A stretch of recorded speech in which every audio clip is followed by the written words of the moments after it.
Good morning. My name is Frans Barbach. I'm PWC Industry Lead for Agribusiness in Africa.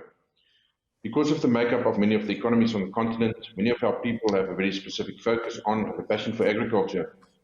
Our involvement with and commitment to agriculture span over many years, and maybe even more so under these trying COVID-19 times. So today, I would like to extend a warm word of welcome to everyone who has joined us for this panel discussion on unlocking the potential of agriculture in SA's economic recovery, here on Agri Extra at NAMPO Virtual. Now, these days here could be anywhere, and we have certainly changed the way that we interact with each other, maybe for good. Today's format will be a panel discussion with 3 members being physically present in the studio and 2 members who will contribute remotely via video link. I will also be facilitating and asking questions of the panelists remotely via video link. Before we start off with the discussion, allow me to briefly introduce our panel members. Firstly, our 3 members in the studio. Jonathan Kaywood in the middle of your screen.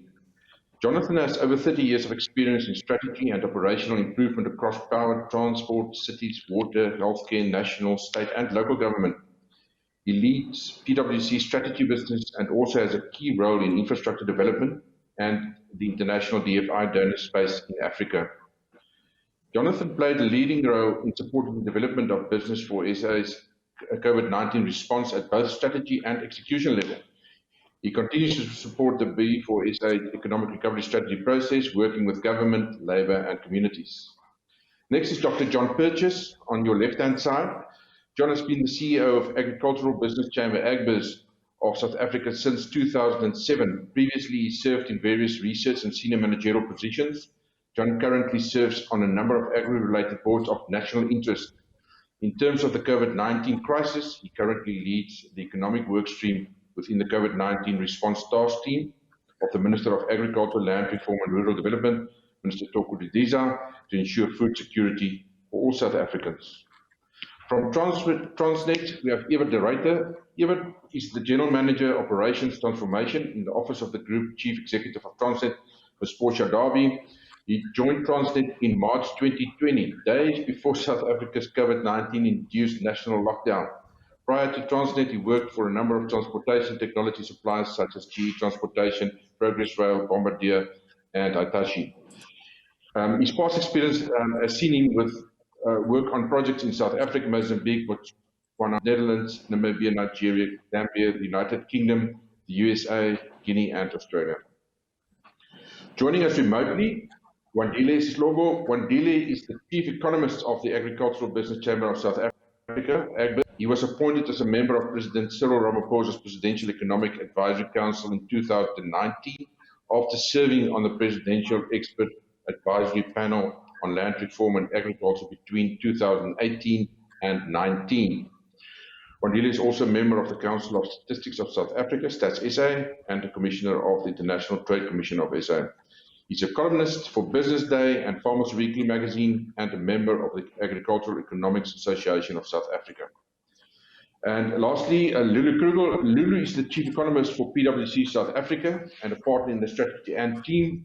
Lulu and her team assist businesses in understanding how the external social economic environment might impact on them, as well as how their own activities contribute to the creation of jobs, the total tax contributions, and the contribution to GDP. She's a regular commentator in the media and a frequent presenter of national and international conferences. And most recently, Lulu was responsible for unpacking and understanding the impact of COVID-19 on the South African economy and its various sectors as part of the B4SA process. So, to kick off the questions, Jonathan, can you give us some background to the B4SA work done to support economic recovery in South Africa?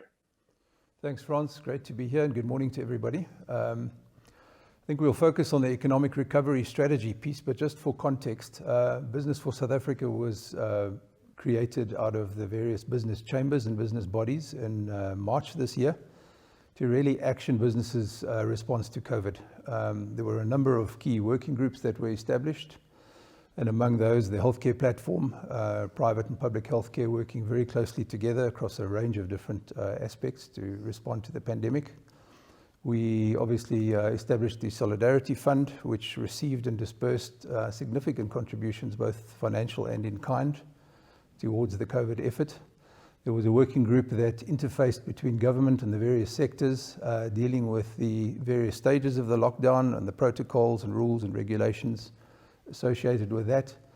And then coming to the economic recovery strategy, I think both Wandile and Lulu will talk more about the economic impact and some of the key metrics and the outlook, but I think we would all recognize that pre-COVID, we were on a fairly difficult trajectory economically.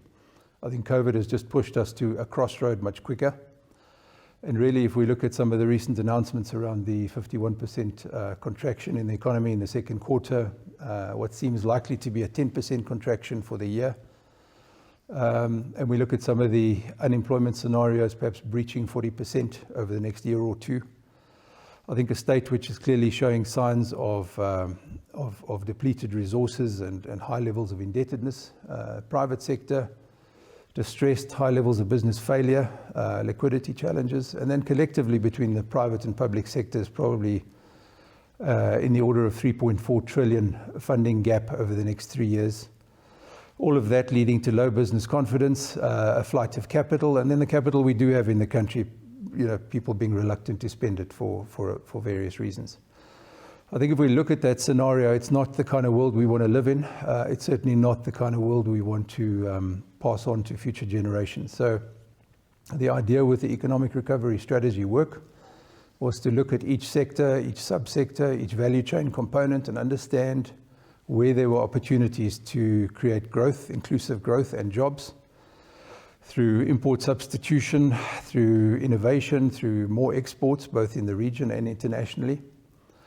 Agriculture came out very strongly there, and I'm sure John and Wandile will talk more about that. We then looked at what conditions would need to exist for those opportunities to be harnessed.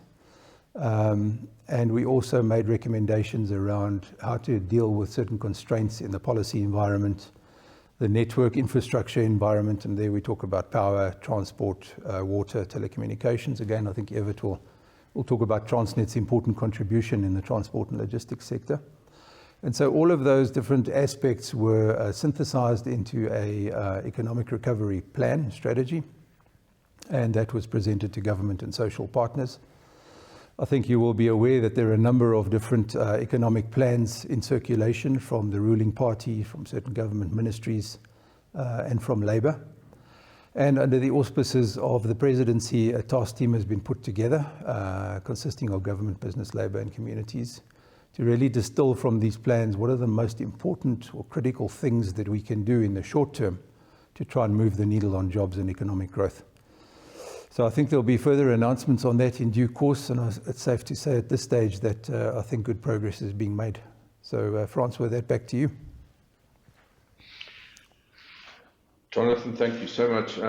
It sounds like very important work that's been done. I think everybody, and every time I hear it, certainly I think I'm overwhelmed in the sense of gratefulness. So a lot needs to flow out from this going forward. But to position the rest of the discussion, I would like to move over to Wandile. Wandile, could you comment on the state of agriculture in SA and its importance to the economy? Yeah, thanks, Frans. I mean, I think, Frans, one thing that we could acknowledge is that, at least for now, agriculture is still having a really good run. And there's a number of things that have contributed to that when we look just at the current stage.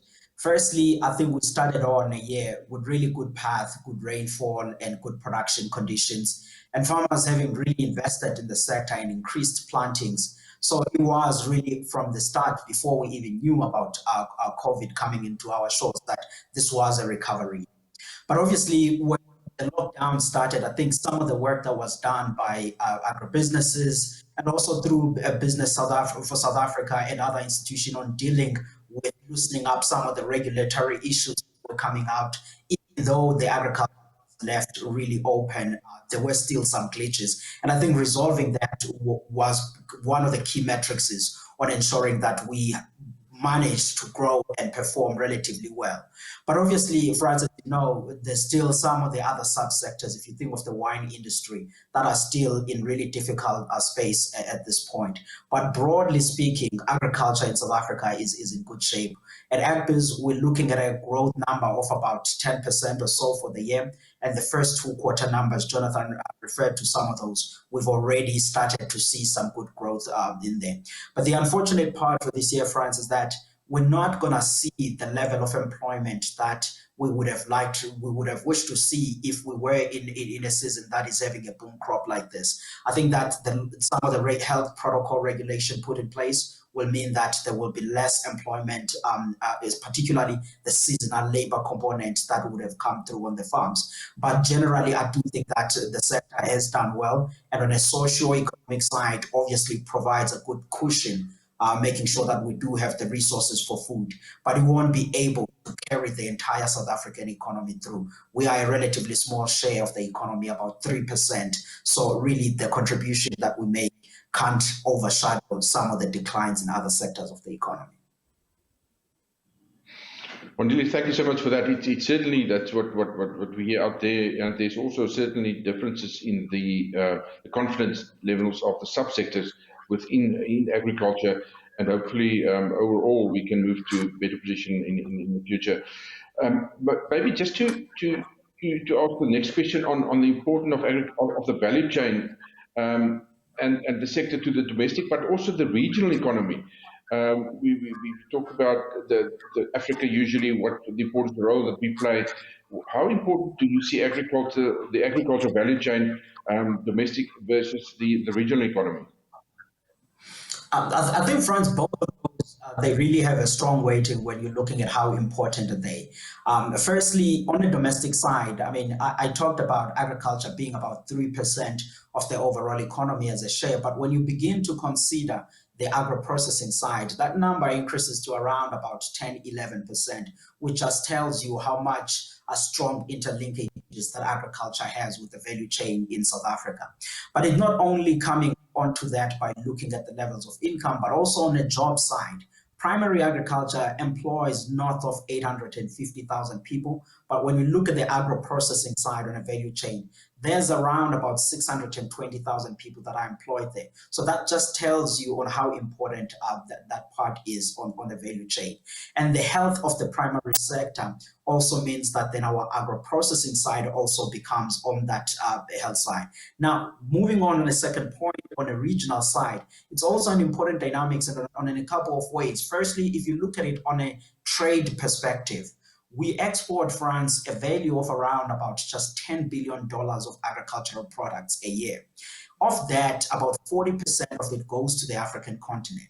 But if you begin to say where actually in the African continent are these exports going, you realize that aside from Nigeria, really about 85% of it is concentrated within the SADC region, which then brings this regional importance in terms of trade. But I think going forward, we will begin thinking, how do we make strong regional value chains, not only to see the African continent as a place where we can go and put our agricultural products, but rather to have a really good economic cooperation with the region. And I think that's the debate and that's the thinking that is coming up. And John will probably also speak onto that in some of the regional value chains work that we are involved in with a number of institutions. But certainly both of these are important, friends. Well, Lily, thank you for that. And then on your suggestion, let's move over to John then. John, from the Business for SA work, what specific opportunities and challenges were identified? In other words, what does the future look like? Yeah, good morning, Frans, and thank you very much for the invitation, and good morning to everybody. If we look at the opportunities, Wandile has alluded to that, all evidence confirms that our markets, both locally, regionally, and globally, are very strong and growing. And it starts with the markets. We've got to have a market-led agricultural economy. And I want to reiterate the figures that he mentioned. Our exports, agriculture, secondary and primary, are above $10 billion already. Now you can multiply that by 17 Rand to the dollar and you'll get to a big number. And these are growing. Our trade balance, our positive trade balance is above $4 billion and growing. So obviously we are playing a major role in the balance of payments, etc. So the opportunities to access these markets are incredibly important. And this is where partnerships with government are obviously critical, because it's around trade agreements, etc., etc. Also with the logistics sector. So the opportunities are enormous to access these markets. Also the regionalization of our value chains is very important. Investing in countries in Southern Africa that have great resources in terms of land, water, etc. And we need to build on this. I think the citrus industry is a very good example of this, because they export Zimbabwean, Swaziland. Sugar is also a very good example, but we need to regionalize some of our value chains so that we have critical mass when we're competing on the global market. Perhaps on the challenges side, they varied, many. We must admit that, and this is where we work very hard on. And the first one is basically on finance, and then especially development finance, because we've got to have inclusive growth. So development is critical for the sector as well, and inclusivity. The second one is on logistics and infrastructure, and this is where Eskom plays a major role, and Transnet. And I'm so glad Evert is on the panel too today, because the logistics through the ports, through the railways, our diesel supply, all these things are absolutely critical to our competitiveness, and it's all about competitiveness. Then we also have to look at water and water infrastructure. We have to look at land reform and transformation. I like to call it inclusivity. And then lastly is obviously market access. We have to work to get that global market access. We have competitors out there where government supports those industries tremendously through trade agreements, etc., to access those markets. And if we can't work with government to access those markets, we've got a problem. A number of our industries have become competitive just in the last 4 years. The beef industry, cotton industry, barley industry. I can mention a number of, and I can even provide the facts of how we've become more competitiveness, or how we've become more competitive. But these are the big challenges that we also need to address. John, thank you for that. That's certainly very, very interesting. Lulu, I usually like scenario planning and look at different scenarios. What do you think are the most likely economic recovery scenarios, and what role can agriculture play in this? Thank you so much. Yeah, as John alluded initially, we were quite shocked this week, Frans, when we heard that the economy contracted by about 15% on a quarter-on-quarter basis. But we should keep in mind that there's a couple of things that happen with that data, getting into it's seasonally adjusted, it's annualized, etc. So when we look at comparing quarter 2 with the same quarter last year, the contraction was actually in the region of around 16 to 17%. So we expect this year to end up anywhere between around an 8% contraction up to even a 13% in the worst case scenario. And depending on how things turn out, it could take anywhere from 2 to as much as 7 years in that 13% scenario for us to get back to pre-2019 or pre-COVID levels at 2019 levels of output, which we know was not necessarily where we wanted to be. So it's a little bit of an alphabet soup if people start around discussing the recovery scenarios. We hear U-shaped, we hear V-shaped, we hear W-shaped, we hear L-shaped. I think in South Africa, we're probably heading for a type of a U-shaped scenario, and even globally. In terms of a second round of infections, and what the impact of that could be on the economy, that's still a question mark. We just don't know. But chances are that we might see a second outbreak of COVID-19 cases here and globally. But I think the difference is this time around we understand a lot better to manage that. We understand what we need to do, and we probably wouldn't have to, lock down the economy, the whole economy, to the extent that initially at the beginning of this whole COVID-19 crisis. So at least I think in that case it would remain, regionalized. Wandile has already mentioned how well, agriculture did, and that is really on a recovery path. So we are really looking at the two primary industries in the form of mining and agriculture to be, I want to say, the basis of the recovery. There's a couple of other industries, things like parts of trade, etc., that's bounced back well. We've seen a lot of online retail, or retailers moving online sales significantly increasing, etc. So obviously that's going to happen. But I think in terms of a long-term basis for the recovery of the economy, both agriculture and mining are two sectors where we haven't necessarily gotten the value, if you look at the whole value chain, that we can for the economy. So I'm excited to see where these two sectors, and in particular agriculture, will go over the next couple of years, because I think it can really play a very important role to be that basis of transformation for the economy. Thanks, Lulu. Yes, and also we've seen the numbers, and we're here in the market out there, agriculture, mining, and so forth. So there's opportunity to work together there. I think so. It's interesting. I think if we think about land use, you might think that mining and agriculture would be at loggerheads with each other, and so on. But over the last couple of years, we've seen some interesting projects where in rural areas, mining and agriculture start to work together, and they realize that, that there's benefits for both. One particular project that's ongoing at the moment is looking at the provision of water in the Limpopo Waterberg area. So initially, this was driven by the mining companies because they really need access to water for their products. But what we are seeing is that the availability of water opens up a whole lot of other opportunities, including in agriculture in that area, potentially for the community. So,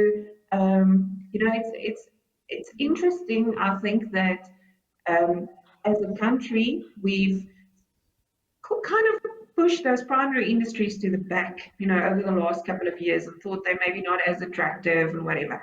And I think we realize now again what role the primary industries can really play again in the South African economy. Thanks, Lulu. Thank you for that. Moving over to Evert, we appreciate that transport and logistics is a critical enabler in the country's economic recovery. How is Transnet positioning itself to accelerate the recovery, and what can the industry do to help Transnet to change? Thank you, Frans. Good morning to yourself and the viewers. I think the traditional role of a company like Transnet or a railway is typically to ignite economies. I think globally we've seen trends where economies with healthy railways have, all the way from the Wild West in the US through to China of today, have been built on the backbone of very highly functional logistics systems, predominantly railways.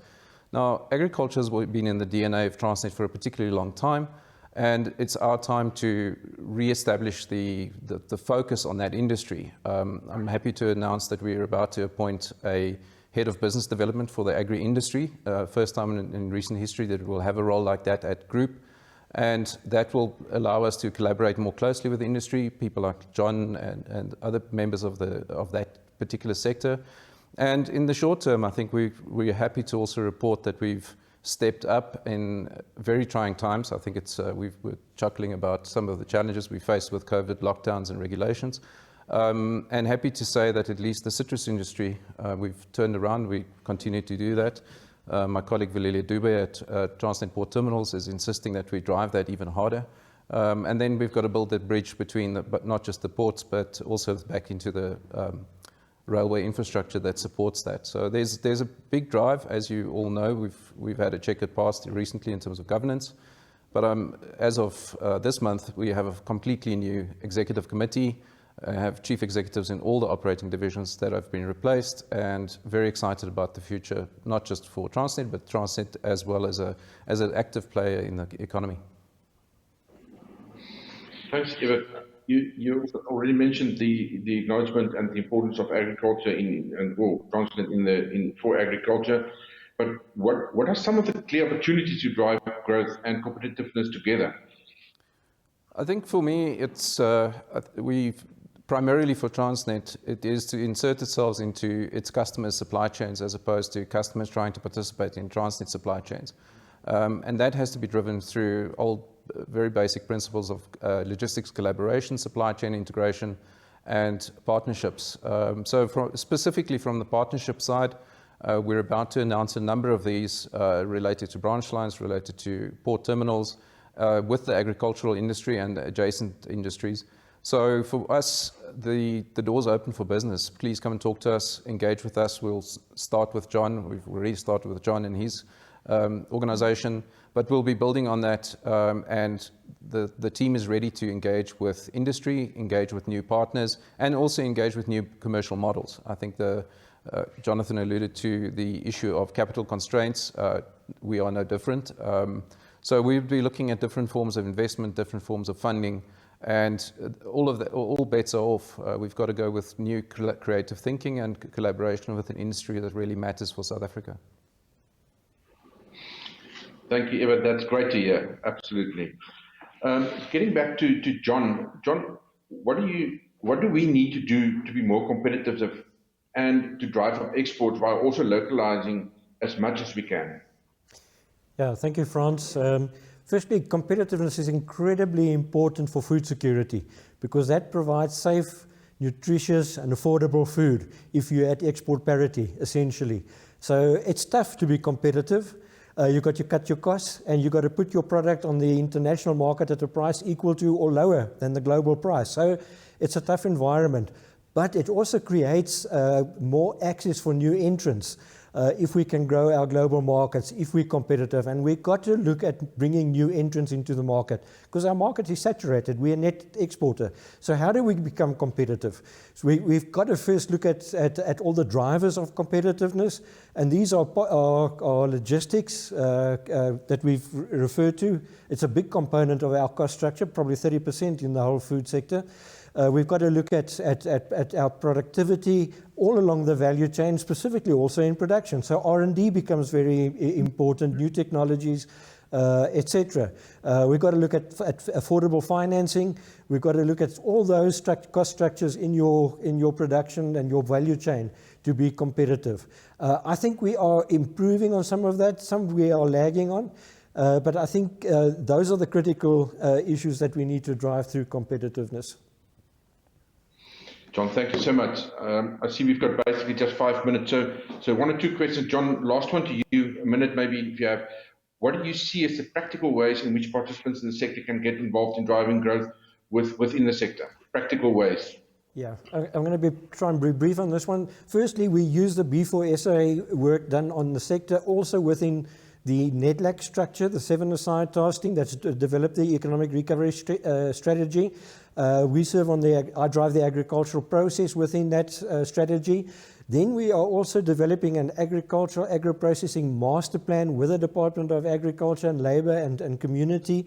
I'm also very involved in that process, helping drive that process from the business side. So we use the B4SA work in that process at the moment. And then how do people become involved in this? Everybody can become involved in this because it's well structured from business side. We have a task team comprising the horticulture sector, the grain and oilseed sector, the livestock or animal production sector, as well as the development sector.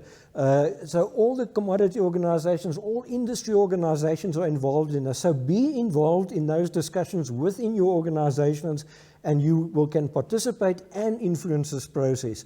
What we are trying to do is create an enabling environment for investment and growth in the sector for everybody. And this is and the B4SA work helps us mapping out that process. Thank you. John, thank you for that. Jonathan, lastly, a few seconds left. In conclusion, your views on this? Thanks, Frans. I think sort of 5 things come to mind, and the question is, it does sort of arise in all of these forums with clients and sectors, and some of them John's touched on. I think the first one is to really try and drive this localization initiative very, very fiercely, to have a look at every product, service and input into the full agricultural value chain and see how much of that we can try and produce locally and support and incubate local businesses to do that, which in turn also becomes an export opportunity. I think we've spoken about getting back our status as an innovative nation. I think this whole issue of innovation, 4IR, energy transition has to be top of mind. That's the way that we become competitive. Upskilling the workforce. There are fairly strong views out there that 50% of our workforce is not skilled for the work of today, never mind the work of tomorrow. So I think it falls on each of us to try and do what we can to upskill. And then I think this point around trying to move from purely transactional to really strategic value chain partnerships, which could be domestic, it could be regional, and it could be international. That's the way to create a rising tide for all the boats so that everybody wins.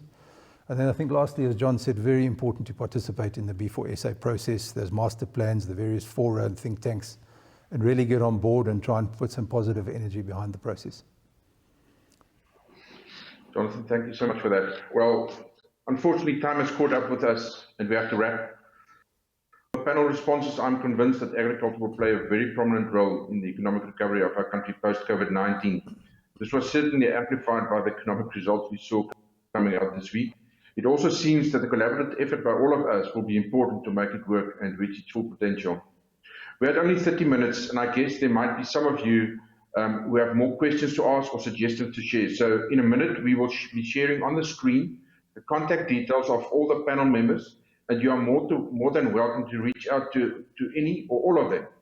So that leaves me to thank all members for the invaluable input. I think it was very insightful, certainly for me. Also, thank you all for joining today's discussion. Be safe and enjoy the rest of the day. Thank you.